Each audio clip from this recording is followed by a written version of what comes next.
నేను ఇప్పటిదాకా ఎవరికి చెప్పని విషయం ఈ యూనిట్లో చాలా కొంతమంది, అంటే యూనిట్లో వాళ్ళకి మాత్రం తెలిసిన విషయం ఏంటంటే, సినిమా సరిగ్గా 40% అయిందనగా, 40% అయిందనగా, ఇందులో నాది ఎంత త్రూఅవుట్ రోలో చూసిన ఆడియన్స్కి తెలుసు, చూడడం వాళ్ళకి చెప్తున్నాను. చిరంజీవి గారు ఉన్న ప్రతి సీన్లో దాదాపు నేను ఉంటాను. ఇటువంటి పెద్ద క్యారెక్టర్ ఉన్నది. అలాగే 40% షూటింగ్ అయిన తర్వాత అనుకోని విధంగా నేను ఒక యాక్సిడెంట్కి గురయ్యాను. యాక్సిడెంట్ అంటే మనం ఏమనుకుంటాం, రోడ్డు మీద ఏదో బైకో లేకపోతే ఏదో కారు ఏదో గుద్దేసింది ఏదో అయిపోయింది అనుకుంటాం. కాదు, చాలా మామూలుగా నా ఆఫీస్లో నేను జస్ట్ ఒక రూమ్ నుంచి బయటకు వస్తూ డోర్ మ్యాట్ మీద కాలు పెట్టి స్లిప్ అయ్యి గోడ కొట్టుకొని కాలు యాంకిల్ విరిగిపోయింది. ఇంకంతే. అది విరిగింది నాకు తెలుసు. నాకు యాక్చువల్గా అది విరిగిందన్న విషయం 2 నిమిషాల తర్వాత రియలైజ్ అవ్వడం కారణం ఏంటంటే, ఆ విరిగిన దానికన్నా గట్టి దెబ్బ నా తలకు తగిలింది. దాదాపు 2 మినిట్స్ నేను బ్లాక్అవుట్ అయిపోయాను.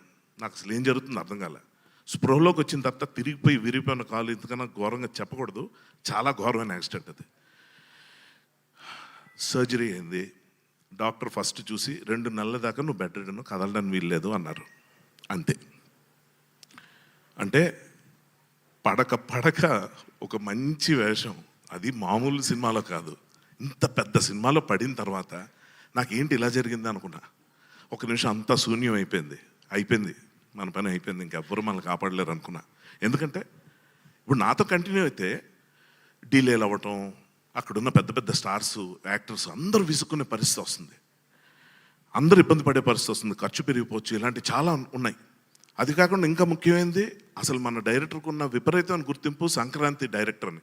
ఆ సంక్రాంతి టైంకి సినిమా రిలీజ్ అవ్వదా అని చెప్పి నేను ఇంకా అసలు అగ్ని పర్వతాలు గుండెలో బద్దలైపోయి ఎలాగన్నది ఇప్పుడు నేను చెప్పలేను.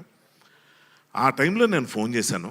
చేసి అప్పటికే ఫోటోలు సాయికి పంపించి సాయి ఇలాగైంది, సర్జరీ అంటున్నారు, ఒక 2 నెలల దాకా కదలడానికి లేదు నేను అనగానే తను షాక్ అయ్యాడు. డైరెక్టర్కి ఫొటోస్ పంపించాడు.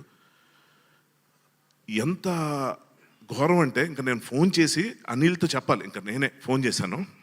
అనిల్ భాయ్ అయిపోయింది ఇంకా. అంటే 27 ఏళ్ళు నా కెరియర్లో బెస్ట్ ఫిలిం అండి ఇది. అంటే పెద్ద హీరో మెగాస్టార్ పక్కన చేయటం ఒకటే కాదు, మంచి త్రోట్ రోల్ ఉంటమే కాదు, చాలా స్పెషాలిటీ ఉన్న క్యారెక్టరు, మంచి మంచి డైలాగ్స్. ఏంటి ఇలాగైంది అనుకుని నేను చెప్పేశాను, అనిల్ ఇంక నేను నడవలేను, నా బదులు ఇంకెవరినైనా పెట్టుకుంటే బెటరు, ఎందుకంటే కథపరంగా టీంలో ఉన్న ఒకడిని కదా, నేను ఎక్కడికో వెళ్ళిపోయానని చెప్పి కథలో చెప్పి అక్కడి నుంచి నాదో ఫోన్ కట్ తీసుకుందాం, మిడ్ షాట్ తీసుకుని ఫోన్లో, సార్ నేను అర్జెంట్గా ఎక్కడ ఉన్నాను సార్, రాలేకపోతున్నాను అని చెప్పి చిరంజీవి గారికి ఫోన్ చేసి నేను చెప్పినట్టు తీసుకొని, నా ప్లేస్లో వీడు రాకపోతే ఎలాగని చెప్పి ఇంకెవరినైనా అందులో పెట్టుకుంటే బాగుంటుంది కదా, స్మూత్గా వెళ్ళిపోతుంది షూటింగు అని చెప్పి అంటున్నాను. కానీ గుండె పిండి అయిపోతాను అనుకున్నాను నేను. ఆ టైంలో అనిల్, భయ్యా ప్రమాదం అన్నది ఎవరికైనా జరగవచ్చు, అది నీకైంది, ఎవరికైనా అవ్వచ్చు, ఎవరు ఏది ఏమైనా కూడా ఇందులోంచి మార్చడం అనేది ఉండదు అని చెప్పి ఏమన్నాడంటే, యాక్టింగ్ వచ్చు కదా, డైలాగ్ చెప్పగలవు కదా, నువ్వు కథల్లో అంతే కదా, నేను చూడు ఎలా చేస్తాను అంతే. నేను ఎలా అనిల్ ఎలా 40% అయిందండి మూవీ, 40%, 60% ఇంపాసిబుల్. అది ఎంత పైగా ఇదేంటి ఏదో కూర్చొని చేసే ఒక సాఫ్ట్వేర్ అలాంటి క్యారెక్టర్ కాదు, ఒక సెక్యూరిటీ ఆఫీసరు, అతను వెనకాల పరిగెత్తాలి, అడవులు గిడువులు ఇవి చాలా ఉన్నాయి, ఎలా చేస్తావు అనిల్, ఏంటి వద్దనిల్ అలా వద్దు, ఎమోషనల్ అవ్వద్దు, ఎందుకంటే చాలా రెస్పాన్సిబిలిటీతో కూడా భయ్యా నేను హ్యాండిల్ చేస్తాను, నాకు వదిలే, ఎందుకంటే చిరంజీవి గారు అంటే నీకు ఎంత ఇష్టమో నేను నీ కళ్ళలో చూసా. నేను నీకు ఇచ్చింది అప్పటిదాకా ఒక క్యారెక్టర్, ఒక ఆపర్చునిటీయే, కానీ ఆ వచ్చిన దగ్గర నుంచి నువ్వు ఆయనతో కూర్చొని గడుపుతున్న రోజులు, ఆ సందర్భాలు, ఆ డిస్కషన్స్ అవన్నీ చూసిన తర్వాత నీకు ఎంత ఇష్టమో నేను చూసిన తర్వాత నీ కెరియర్ నేను ఎట్లా నేను ఇలా వదిలేస్తాను, నాకు వదిలే నేను చూసుకుంటాను అన్నాడు. ఎమోషనల్ అవుతున్నాడు ఏదో, ఇంకా ఇతను ఆలోచించట్లేదేమో, మేబీ 2 రోజుల తర్వాత ఇదే వినాల్సి వస్తుంది అనుకున్నాను. కానీ సర్జరీ అయిందండి, 5వ రోజు షూటింగ్ పిలిచాడండి. నేను రాలేను అనలేకపోయాను, కదలేకపోతున్నా, కాలు కింద పెడితే ఇంత వాచిపోతుంది, ఆ పెయిన్ వర్ణనాతీతం. కానీ దానికన్నా ఎక్కువ పెయిన్ ఈ సినిమా ఏమైపోతుంది, మన వల్ల మన వల్ల ప్లస్ అవ్వకపోయిన పర్లేదు కానీ మైనస్ అవ్వకూడదు కదా, ఇదేం గుర్తింపు ఇలాగ అవ్వకూడదు అని చెప్పి చాలా టెన్షన్ పడ్డా. కానీ అక్కడి నుంచి 60% ఆఫ్ ద ఫిలిం, ఇప్పుడు నేను చెప్పాను కదా, ఈ విషయం చెప్పిన తర్వాత నా ఫ్యామిలీ కానీ నా ఫ్రెండ్స్ కానీ నా రిలేటివ్స్ కానీ ఎవరు సినిమా చూసిన వాళ్ళందరికీ అర్థం కాలే, ఏం సినిమా అంతా బాగానే ఉన్నావు కదా నీకు ఎక్కడైంది అని. అది డైరెక్టర్ గొప్పతనం. కదలలేని ఆర్టిస్ట్ని, లేవలేని ఆర్టిస్ట్నే నిల్చోపెట్టాడండి. ఏ స్టార్నైనా ఎందుకు నిల్చోపెట్టండి, ఎందుకు నిల్చోపెట్టవు? డైరెక్టర్ కావాల్సింది ఒకటే, సాహు గారు చెప్పినట్టు అనిల్ ఉంటే మాకేంటి భయం అని అన్నారు కదా, అంటే అంత అది హీ ఎర్న్డ్ ఇట్. అది ఊరికి వచ్చేది కాదు. అతనుకున్న క్లారిటీ, అతనుకున్న అంటే అంటే ఏది ఎలా చేయాలో అతను తెలుసు. సో మనిషి ప్రాణాలతో నేను ఉంటే చాలు సినిమా కంప్లీట్ చేస్తాడు. నాకు అర్థమైపోయింది. నేను లేవలేని పరిస్థితుల్లో కూడా సినిమా చేసేవాడు. అటువంటి మనిషికి, అటువంటి డైరెక్టర్కి ఇది అద్భుతం. ఇది చెప్పకపోతే సారీ, అంటే నేను ప్రీ రిలీజ్ ఈవెంట్లో మిస్ అయ్యాను. సో ఆ టైం కూడా తీసేసి మాట్లాడుకుంటున్నాను. సో ఇప్పుడు నేను ఆలోచిస్తున్నా, నేను అక్కడ లొకేషన్కి వచ్చాను, ఎలా తీస్తారు సీను? ఆ సీన్ ఏంటంటే విలన్, అదే మామగారి ఇంటికి హీరో గారు రావటం, మా టీం అందరితో పాటు, పైగా అందులో డ్యాన్స్ కూడా వేయటం ఉంది. డ్యాన్స్ అది మన వల్ల అయ్యే పని కాదు. ఏంటి ఎలా చేస్తాడంటే, నేను వెళ్ళేసరికండి అక్కడ పెద్ద జాజ్ డ్రమ్స్ పెట్టిన బండి ఒకటి ఉంది, ర్యాంప్. ఆ ర్యాంప్ మీద దానికి బైక్ ఉంది. ఏంటి అంటే అప్పుడు అసిస్టెంట్ డైరెక్టర్స్ వచ్చి, సూర్య వాళ్ళు వచ్చి, భయ్యా దీని మీద కూర్చొని మీరు ఆ డ్రమ్స్ వాయిస్తున్నట్టు మీద ఒక ఎంట్రీ తీసుకుంటున్నాను. ఓ బాగుంది ప్లాన్, చాలా బాగుంది అనుకున్నాను. బాగుంది ప్లాన్ అని కూర్చుంటే ఏమంటే సినిమా చూస్తున్నప్పుడు, ఇప్పుడు నేను ఆడియన్స్గా నేను సినిమా చూస్తున్నప్పుడు చిరంజీవి గారి ఎంట్రీ ఫుల్ బిల్డప్తో వస్తుంది. మన మామగారి క్యారెక్టర్, హీరోయిన్ క్యారెక్టర్ అందరూ చూస్తుంటారు. వస్తుంది. వచ్చిన తర్వాత డైలాగ్ స్టార్ట్ చేస్తుంటారు. వెనక అభినవ్, క్యాథరిన్, మా టీం ఇద్దరు కనిపిస్తుంటే నేను ఒక ఆడియన్స్లోకి వచ్చి, అవును నేను ఉండాలి కదా, ఎక్కడెక్కడ ఉన్నాను మర్చిపోయాను, అంటే ఇన్వాల్వ్ అయిపోయాను నేను అంటాం.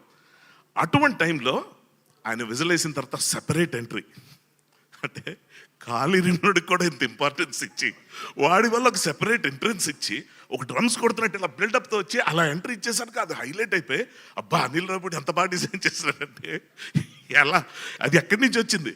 నేను అంటుంది ఏదో మొక్కుబడిగా కమిట్ అయిపోయాం ఆర్టిస్ట్, ఇప్పుడు కొత్తగా మనలో ఎవరిని వెతుక్కోలేము, ఏదో ఒకటి కానిచ్చేద్దాం అనుకుని ఏం చేయొచ్చో కూడా చెప్తున్నానండి. నా క్యారెక్టర్ని తగ్గించేసి వెనక ఎక్కడో నిల్చోపెట్టేయచ్చు. అది కూడా జరిగింది. కాలు కనపడకుండా ఉండటం కోసం కొన్ని షాట్లు అనుకుంటే చిరంజీవి గారు వెంకటేష్ గారితో చెప్తుండేవారు, ఫస్ట్ హాఫ్లో అంతా నా పక్కన ఉండేవాడు, ఇప్పుడు చూడు ఎక్కడికో వెళ్ళిపోయాడు, ఏమైంది నీ పరిస్థితి ఏంటి అంటే ఇదేంటి జోక్లా సార్, కాలు నొప్పిగా ఉంది సార్, కట్టుంది కనబడకూడదు కదా అందుకే వెనక్కి. నడిచేవేయా ఇంకెంతకాలం, నెల రోజులు అయిందని. కాదు సార్ 2-3 నెలల, అంటే ప్రీ రిలీజ్కి నడుస్తావా, సినిమాలో నాకు ఉపయోగపడదు నువ్వు అంటే, సార్ కొంచెం నొప్పి అని, ఎక్కువ భయపడుతున్నావు అనిపిస్తుందండి. లేదు సార్ డాక్టర్ చెప్పారు, సార్ నీ కర్మ అని వదిలేశారు.